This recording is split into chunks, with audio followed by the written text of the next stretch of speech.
अस्सलाम वालेकुम क्लास।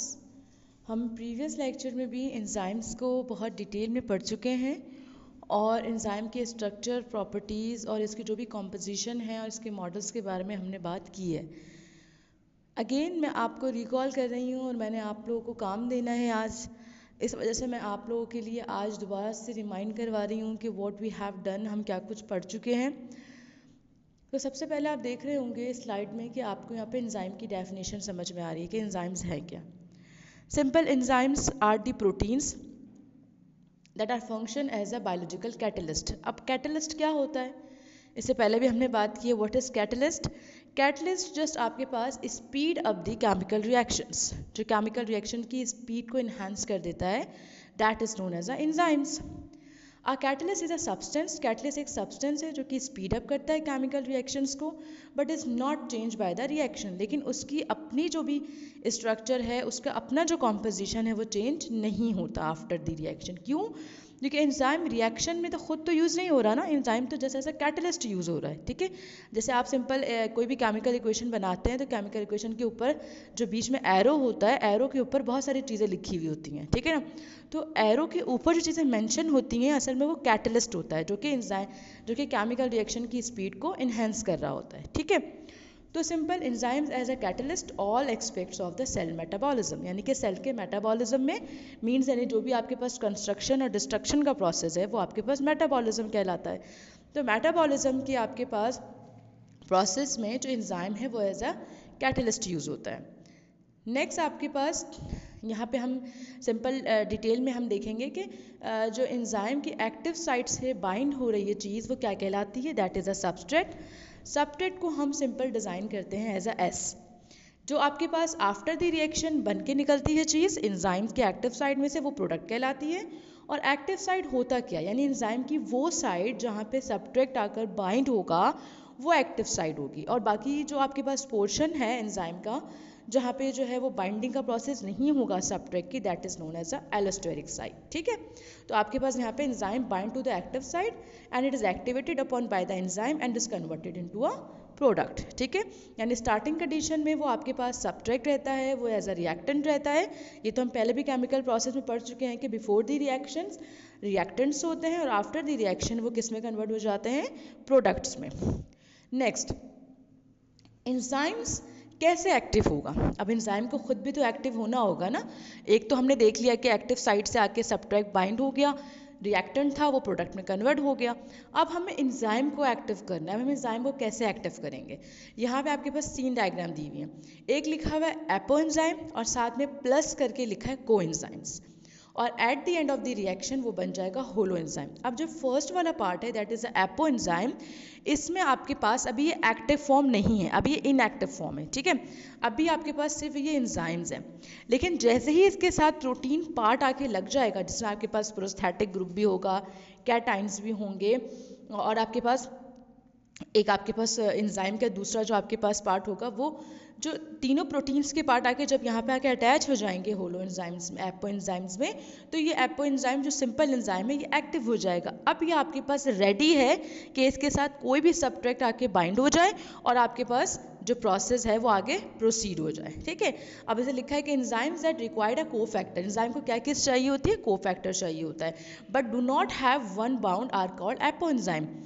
अब आपके पास जब तक वो बाउंड नहीं होगा जब तक वो क्या कहलाएगा, एपो एंजाइम कहलाएगा।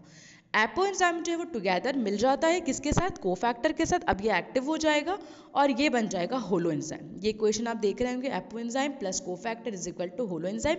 अब आपके पास एंजाइम आपके पास रेडी है, एक्टिव फॉर्म में है, to bind the substrate and to proceed the chemical reaction. ठीक है, next is a properties. What are the properties we have discussed before previous lectures, कि हमने देखा था एंजाइम्स आपके पास प्रोटीनियस नेचर के होते हैं, यानी कि इनके अंदर अमाइनो एसिड्स होते हैं या अमाइनो एसिड्स से बने हुए होते हैं। तो इनके अंदर बहुत लंबी चेन्स अमाइनो एसिड्स की होती है, तो सिंपल आपके पास ये क्या बना लेते हैं, प्रोटीन्स बना लेते हैं। इसके अलावा ये कैटालिटिक पावर रखते हैं, ये हमने बिफोर डिस्कस्ड किया कि कैटलिस्ट एक्ट करते हैं, तो सिंपल इनके अंदर पावर भी एज अ कैटालिटिक होती है। ये इसके अलावा हाईली स्पेसिफिक होते हैं, यानी हर सब्ट्रैक्ट आके बाइंड नहीं हो सकता। जिसकी कॉम्प्लीमेंट्री ज्योमेट्रिकल शेप मैच हो रही होगी एंजाइम की शेप के साथ, सिर्फ वही सब्ट्रैक्ट आके क्या होंगे, बाइंड होंगे। ठीक है, यानी they are specific in nature.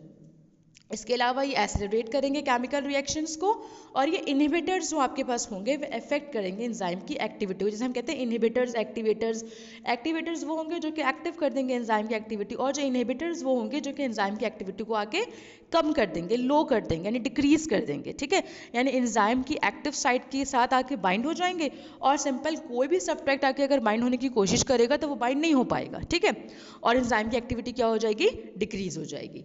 Next लिखा है enzyme have active site. Enzyme की एक्टिव साइट होती है जो कि आपके पास सिंपल अमाइनो एसिड्स और प्रोटीन से बनी हुई होती है, और ये एक्टिव साइट है जैसे आपके पास सिंपल डायग्राम में पिक्चर में आपके पास शो भी हो रहा है। ठीक है, ऊपर वाला पिंक जो है वो सब्ट्रैक्ट है, ये जो एक्टिव साइट है, देखें दोनों की जो सब्ट्रैक्ट और एक्टिव साइट की जो शेप है दैट आर कॉम्प्लीमेंट्री, बिल्कुल सेम है। ठीक है, तो these are the properties. Next है इफेक्ट ऑफ टेम्परेचर। टेम्परेचर हमारी बॉडी का 37 सेंटीग्रेड नॉर्मल, जिसको आप सेंटीग्रेड में लेते हैं, और अगर फ़ारेनहाइट में लें तो वो 98.6 होता है। अब हमारे इस बॉडी टेम्परेचर पे तो हमारे तमाम केमिकल जो भी है वो प्रोसीड होते रहते हैं नॉर्मली, और यही टेम्परेचर हमारी बॉडी का ऑप्टिमम टेम्परेचर कहलाता है। ठीक है ना, ये आपको याद रखना है, एमसीक्यूज़ के लिए भी याद रखना है कि हमारी बॉडी का जो नॉर्मल टेम्परेचर है वही ऑप्टिमम है, उसी टेम्परेचर में हमारी बॉडी के तमाम फंक्शंस नॉर्मली परफॉर्म होते हैं। ठीक है, अगर बॉडी टेम्परेचर राइज हो गया तो क्या हो जाएगा, तमाम एक्टिविटी हमारी बॉडी की थोड़ी बहुत जो है आपके पास जो नॉर्मली होती है वो नॉर्मल परफॉर्म नहीं होगा। यानी सेम ऐसी एंजाइम की एक्टिविटी भी 37 सेंटीग्रेड पर नॉर्मल रहेगी, लेकिन जैसे ही टेम्परेचर बढ़ता चला जाएगा तो इसका मतलब है शेप चेंज हो जाएगी एंजाइम की, और वो जो शेप चेंज होना है वो कहलाता है एंजाइम डीनेचर, यानी एंजाइम का नेचर, एंजाइम की जो भी स्ट्रक्चर था वो चेंज हो गया, तो एंजाइम बिकम डीनेचर। ये भी याद रखना है आपको एमसीक्यूज के लिए। Next the effect of pH. PH क्या होता है, सिंपल आपकी बॉडी के अंदर तमाम बहुत सारे ऐसे एंजाइम्स हैं जो कि डिफरेंट पीएच पे काम कर रहे हैं। ठीक है, स्टमक के अंदर आपके पास पेप्सिन है, ट्रिप्सिन है, लाइपेज है, and other form of enzymes are also present in your body to work different process.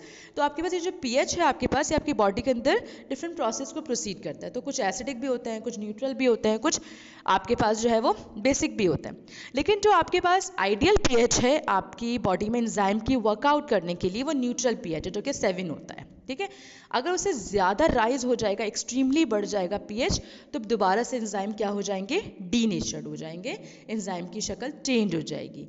Next that is two different models we have discussed before, that is the induce fit model and दूसरा आपके पास है lock and की model. तो पहला हम देखेंगे induce fit model में हो क्या रहा है। ठीक है, यहाँ पे आपके पास एक साइंटिस्ट है, that is a name his scientist is Daniel Koshland. उसने सबसे पहले इस इंड्यूस फिट मॉडल को इंट्रोड्यूस करवाया। उसने ये बोला कि आपके पास ये जो एंजाइम की जो एक्टिव साइट है उसकी शेप का ज़रूरी नहीं है कि वो सब्ट्रैक्ट की शेप जैसा हो बिल्कुल। ठीक है, वो किसी भी शेप का हो, जब सब्ट्रैक्ट के आके बाइंड होगा तो सब्ट्रैक्ट उसको अपनी शेप के अकॉर्डिंग क्या कर लेगा, चेंज कर लेगा। ठीक है, यानी इसमें कॉम्प्लीमेंट्री ज्योमेट्रिकल शेप होना ज़रूरी नहीं है। ये आपके पास डैनियल कॉशलैंड ने एक्सप्लेन किया। उसने कहा कि एक सब्ट्रैक्ट जिस शेप का भी होगा आके बाइंड हो जाएगा तो आपके पास एंजाइम क्या कर लेगा, अपनी शेप को खुद ही चेंज कर लेगा, जैसे आपको पिक्चर में नज़र आ रहा है। एंजाइम की शेप बिल्कुल चेंज थी, एक्टिव साइट सब्ट्रैक्ट की बिल्कुल शेप चेंज थी, लेकिन जैसे सब्ट्रैक्ट आके बाइंड हुआ तो आपके पास क्या हो गया, वो आपके पास एंजाइम ने अपने आप को चेंज कर लिया और उसी के अकॉर्डिंग अपनी शेप में जो है वो चेंज हो गया, आपके पास उसकी प्रोडक्ट बन गया। ठीक है, और प्रोसेस हो गया। Next that is a lock and की मॉडल। लॉक एंड की मॉडल आपके पास सिंपल, जैसे लॉक में आप की लगाते हैं, अगर वो उसी शेप की होती है की जो कि लॉक में होती शेप है, वो आपके पास एक्टिव हो जाता है, आपका लॉक खुल जाता है। ठीक है, तो सेम ऐसे ही यहाँ पर लॉक एंड की मेथड में सब्ट्रैक्ट की शेप का एंजाइम की शेप जैसा होना बहुत ज़रूरी है। अगर नहीं होगा तो कभी भी आपके पास जो एंजाइम है वो एक्टिव नहीं होगा और रिएक्शन प्रोसीड नहीं होगा। ठीक है, तो हमने तमाम चीज़ें देख ली, प्रॉपर्टीज़ भी देख ली और मैकेनिज्म भी देख लिया, प्लस उसके कुछ फैक्टर्स भी देख लिए और एंजाइम की अपनी प्रॉपर्टीज़ भी देख ली। ठीक है, मैं आज आपको नोट्स दूंगी, मैं आज आपको होमवर्क सेंड करूंगी गूगल क्लासरूम, तो आप उसको सही से लर्न कीजिएगा, उसको सही से याद कीजिएगा। ठीक है, और मैं इसका एमसीक्यूज़ टेस्ट लूँगी नेक्स्ट में और गूगल क्लासरूम में वो एमसीक्यूज़ डाल भी दूँगी। ठीक है, तो वहाँ से आप उसको सॉल्व भी कीजिएगा। ठीक है, थैंक यू क्लास।